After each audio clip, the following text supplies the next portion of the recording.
Assalamualaikum warahmatullahi wabarakatuh. Perkenalkan, nama saya Ristiadi dengan NIM A1A221027, Prodi Pendidikan Sejarah Universitas Jambi. Di sini saya akan membuat video yang dimana untuk memenuhi tugas mata kuliah Psikologi Pendidikan dengan dosen pengampu Ibu Lisa Rukmana, SPD MPD. Tema yang saya angkat di video kali ini adalah 11 kecerdasan manusia beserta contohnya. Nah, 11 kecerdasan manusia adalah sebuah konsep yang ditulis atau diusulkan oleh Howard Gardner, seorang psikolog dan ilmuwan kognitif ternama.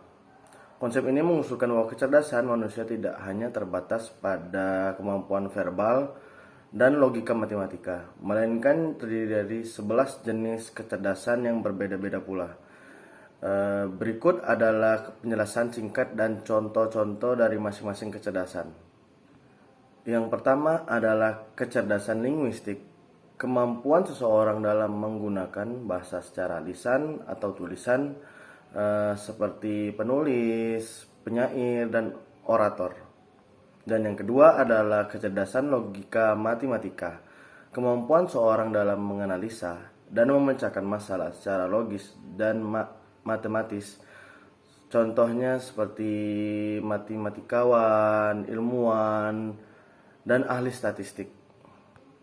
Dan yang ketiga adalah kecerdasan visual spasial, kemampuan seseorang dalam memvisualisasikan objek dan ruang dalam pikiran mereka seperti seniman, arsitek, dan pemeta.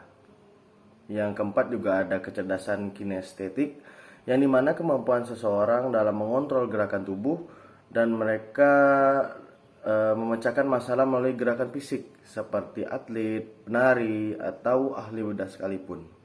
Dan yang kelima ada kecerdasan musikal, yang dimana kemampuan seseorang dalam memahami dan menciptakan musik seperti komposer, musisi, atau penyanyi sekalipun. Dan yang keenam adalah kecerdasan interpersonal, yang dimana kemampuan seseorang dalam memahami dan berinteraksi dengan orang lain, seperti pemimpin, guru, ataupun seorang terapis. Kecerdasan intrapersonal adalah kemampuan seseorang dalam memahami dan mengatur diri sendiri. Contohnya filsuf, penulis, atau pemimpin spiritual. Yang kedelapan adalah kecerdasan naturalis, yang dimana kemampuan seseorang dalam memahami dan memanfaatkan alam. Contohnya ahli biologi, naturalis, bahkan seorang petani sekalipun.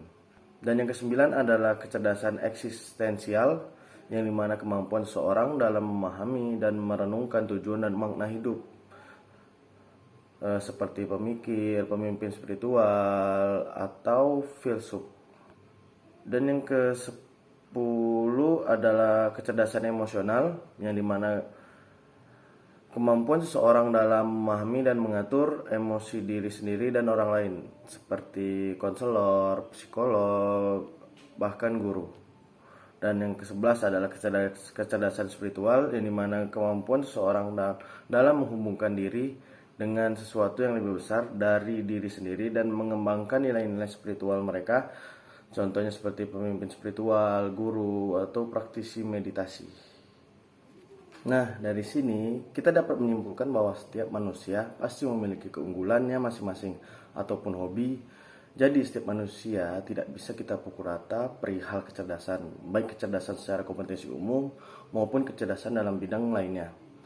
Kecerdasan manusia juga bersifat relatif, karena itu kembali lagi ke manusianya sendiri. Kecerdasan seperti apa yang cocok bagi dirinya sendiri dan mengembangkan untuk kedepannya.